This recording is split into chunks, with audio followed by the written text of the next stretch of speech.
Hi, Agile lovers and Agile loungers. Coach AF here before you. Just a quick reminder of things that I just get inspired today. It's amazing because a lot of people want to do more with less and they call it lean. A lot of people will like to also have velocity as the first metric to measure progress. But let me tell you one thing.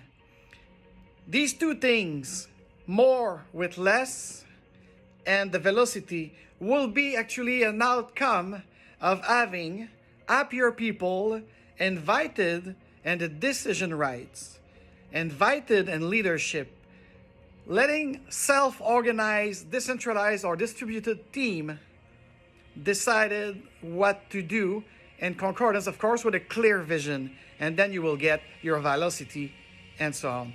So that was just a quick tip. Cheers.